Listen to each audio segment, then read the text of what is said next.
लोकप्रिय अभिनेता पद्मश्री अशोक जी सराफ का भाग्य नागरिक अभिनंदन समारोह प्रतिष्ठान हस्तियों की उपस्थिति में उत्सवपूर्व मनाया गया। इस कार्यक्रम में मुख्य उपस्थिति पूर्व मुख्यमंत्री व गृह मंत्री सुशील कुमार शिंदे, महाराष्ट्र वन मंत्री गणेश नाईक, पूर्व सांसद रामसेठ ठाकुर, प्रदेश अध्यक्ष सुनील तटकरे, पूर्व नगर अध्यक्ष जय मात्रे, रायगढ़ जिला कांग्रेस के अध्यक्ष महेंद्र घरात के नेतृत्व में यह कार्यक्रम संपन्न हुआ। इस कार्यक्रम में अशोक सराफ की धर्मपत्नी निवेदिता सराफ और महेंद्र घरात की सौभाग्यवती शुभांगी घरात स्वागत समारोह में शामिल हुई।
मोठा हार अशोक मामांना आपण प्रदान करत आहोत आणि त्यांचा हा सत्कार एकत्रित करत आहे वनमंत्री माननीय गणेशजी नाईक, माजी मुख्यमंत्री माजी राज्यपाल माननीय श्री सुशील कुमार शिंदे, खासदार सुनील तटकरे आणि रायगडचे लोकनेते माननीय रामसेठ ठाकूर आणि हा सगळा योग आज इथे जोडून आणला तो आंतरराष्ट्रीय कामगार नेते आणि रायगड जिल्हा काँग्रेसचे अध्यक्ष महेंद्र शेठ घरात यांनी जोरदार टाळ्यांच्या कडकडाटात आपण अशोक मामांच्या कारकिर्दीचं कौतुक करूया, त्यांचं अभिनंदन करूया आणि यापुढेही तुम्ही थांबू नका, असेच पुढे वाटचाल करत राहा हीच इच्छा तमाम रायगडवासियांच्या वतीनं आम्ही इथे व्यक्त करत आहोत।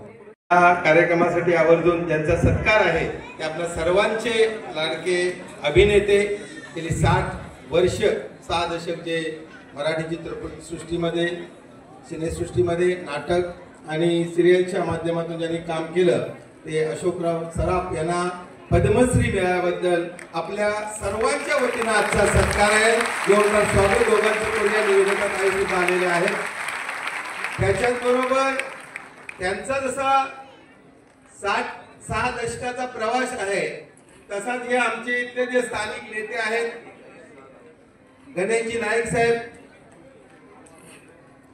सुनीलजी तटकरे साहेब, खासदार रामसेठ ठाकूर साहेब यांचा तिघांचा पण सत्कार सुशील कुमार शिंदे साहेबांच्या हस्ते आहे। हे सुद्धा आमच्याकडे 50-55 वर्ष काम करतात, हे सुद्धा आमच्यासाठी नायक आहेत आणि त्यांचा सुद्धा सत्कार आपण आज आयोजित केलेला आहे। निवेदिता ताईंचा सुद्धा सत्कार आहे। याच्यामध्ये मुख्य भावना अशी की त्यांना पद्मश्री मिळाल्यानंतर आमच्या बेडेकर साहेबांवर आमची चर्चा झाली की त्यांचा आपण सत्कार करूया। आमच्याकडे अतिशय सुंदर असं हे भूमिपुत्र भवन नाट्यगृह सिडकोच्या माध्यमातून झालं। रामसेठ ठाकूर साहेब आम्ही सगळे काँग्रेसमध्ये असताना त्यावेळेला नकुल पाटील तटकरे साहेब आम्ही सगळेच एकत्र होतो त्यावेळेला आघाडी सरकार त्यावेळेला ज्यावेळेला अग्रिकोली भवन झालं त्यावेळेला ही मागणी माझ्या पत्रातून मी केली. नामदेव भक्तांनी चांगली मदत केली. त्याच्यामध्ये दादा मुद्दामून सांगेल आवर्जून. आणि त्याच्यामध्ये इथं आणि पागोट्याला हुतात्मा भवन 2 जागांसाठी आम्ही मान्यता मिळवली. पागोट्याचं जे हुतात्मा भवन आहे त्याच्यामध्ये अडचण आली का ते मॅनग्रोव्ह मध्ये आल्यामुळे ते रखडलं. पण हे भूमिपुत्र भवन याचं टेंडर निघेपर्यंत आणि पूर्ण याचं काम होईपर्यंत त्याचा म्हणजे सुरुवात झाली. त्याच्यामध्ये हे पूर्णत्वास येण्यापर्यंत आपण त्याच्यामध्ये लक्ष घातलं आणि त्याच्यामध्ये निश्चितपणे एक सुंदर असं भूमिपुत्र भवन इथं उभारलं गेलं. आज त्याचं खऱ्या अर्थानं आज कौतुक करण्यासाठी अशासाठी आहे का उलव्यामध्ये नाट्यगृह झालं. तटकरे साहेब तुम्ही रोह्याला उभा केलंय. रामशेठ ठाकूर जे मात्र समोर आमचे बसले आहेत त्यांच्या माध्यमातून आपण पनवेलचं वासुदेव बलवंत फडके नाट्यगृह निर्माण केलं. करून ठेवलेले आहे हे कधी कुणी विसरू शकत नाहीये. चांगले दिवस होते म्हणजे आता वाईट आहे तसं नाहीये. कारण आपल्याकडे लगेच दुसऱ्या अर्थ काढायची एक सवय असते ना लोकांना. म्हणून मी खरोखरच आनंदात आहे की खरोखर माझ्या दृष्टी हा इतका मोठा सत्कार वाटतो मला की असे लोक भेटावे जे इतके वेळ थांबून इतक्या गर्दीने इथे यावे, या मोठ्या लोकांनी इथे जमावं आणि शेवटपर्यंत थांबावं ही फार मोठी गोष्ट आहे. माणसांना असं कधी प्रेम नाही मिळत. मला तर प्रत्येक पावलाला मला प्रत्येक मराठी माणसाकडून प्रेम मिळालेलं आहे.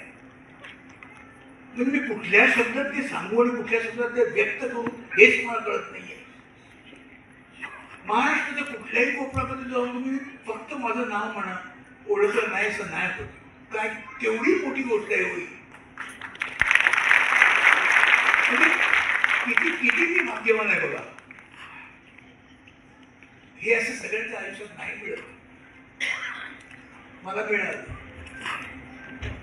म्हणजे मिळालं त्यासाठी धडपडी करावीच लागते. खूप धडपड केली आयुष्यात. हे कसं करता येईल, ते कसं करता येईल, ह्याच्यात वेगळेपण कसं देता येईल. आता हे असं केलं, आता आपण दुसऱ्या पद्धतीने करून बघूया. हे चांगलं वाटलं लोकांना, ह्याच्यापेक्षा चांगलं कसं वाटेल, हा कायम विचार मनात ठेवल्यामुळे कदाचित मी या म्हणजे या स्टेपला पोहोचलो असेल. मी असं म्हणणार नाही की हे माझं यश आहे असं मी कधीच म्हणणार नाही. माणसाचं कधी एकट्याचं यश कधीच नसतं. माणसाबरोबर जे लोक असतात, आजूबाजूला लोक असतात, जे त्यांना समजून घेतात, त्यांना माहीत असतं की हा माणूस काय करतोय, की या माणसाचं काम करण्याची याची काय पद्धत आहे आणि याची काय आतमधली ऊर्जा आहे हे ज्यांना कळतं, अशी माणसं असली तर ती माणसं पुढे जातात. तुम्ही कायम राहिलात माझ्या मागे. मला अतिशय आनंद आहे या गोष्टीचा. आणि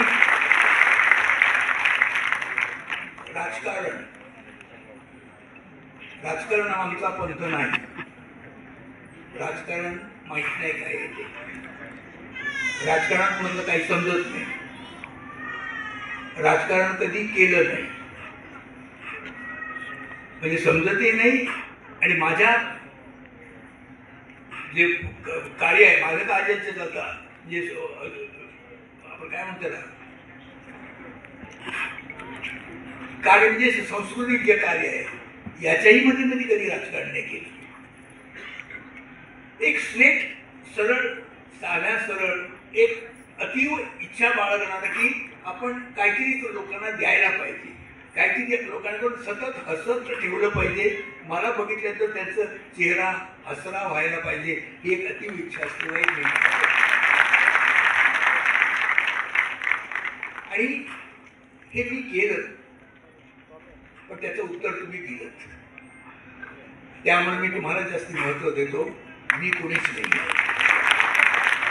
मी किती काही केलं तरी तुम्ही कसं ते समजून घ्याल आणि तुम्ही कसं ते त्याची पावती द्याल मला हे मी सांगू शकत नाही कधीच. आणि ती तुम्ही योग्य पावती दिली त्यामुळे माझा असा मला अभिमान वाटतोय की या अशा माणसांच्या लोकांमध्ये मी आहे. महाराष्ट्राचे लाडके कलावंत श्रीयुत अशोक सराफजी, सौभाग्यवती निवेदिताताई सराफजी, गणेश नाईक, नामदार गणेश नाईकजी, माझे दुसरे मित्र सुनील तटकरेजी, ज्यांच्या आमंत्रणामुळे मी इथं आलोय ते श्रीयुत महेंद्र शेठ ठाकूरजी, सौभाग्यवती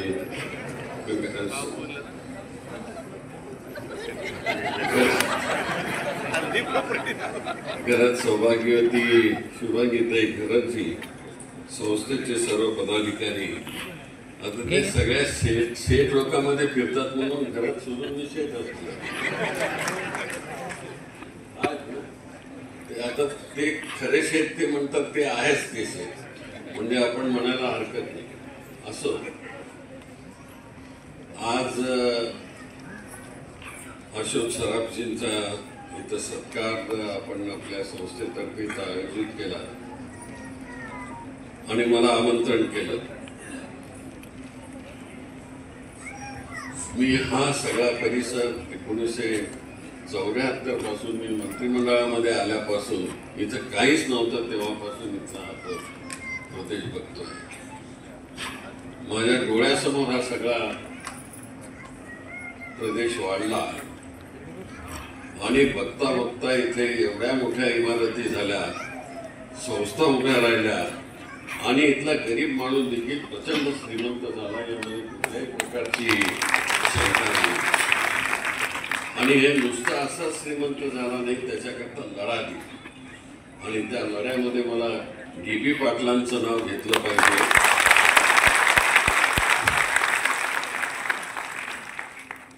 मी मंत्रिमंडळामध्ये होतो त्यावेळेस आणखी काही दुसरे 2 पाटील होते, तेही लढ्यामध्ये यावेळी होते. पण सगळ्यात 12.5% वेळेच्या परिस्थिती होती आणि गोळीबार झाला. त्यावेळेस डी.बी. पाटलांच्या सारख्या माणसांनी मुख्यमंत्र्यावर देखील आरोप करत त्या ठिकाणी, त्यामुळे इथल्या भूमिपुत्रांना आज जे सगळे हे दिवस दिसत आहेत, ज्या सगळ्यांनी इथं मदत केली त्यांना सगळ्या अभिवादन तुम्ही केलं पाहिजे. आम्ही तर करतोच.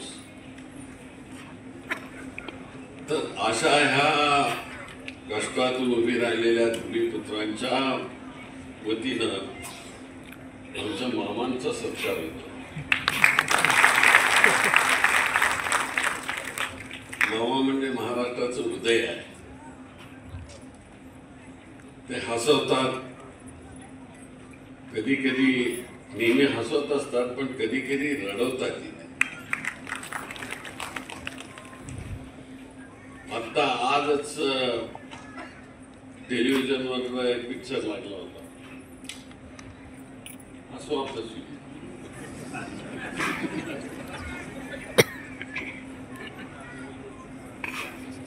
आणि आज त्यांच्याकडे बघितल्यानंतर त्यामध्ये असणारं कॅरेक्टर आणि त्यांचं वय काही फरक वाटत नाही. तुम्ही 75 वर्षाचे झालात असं काहीच वाटत नाही तुमच्याकडे बघून. तुम्हाला परमेश्वराने खूप उदंड आयुष्य द्यावं अशा प्रकारची मी प्रार्थना करतो.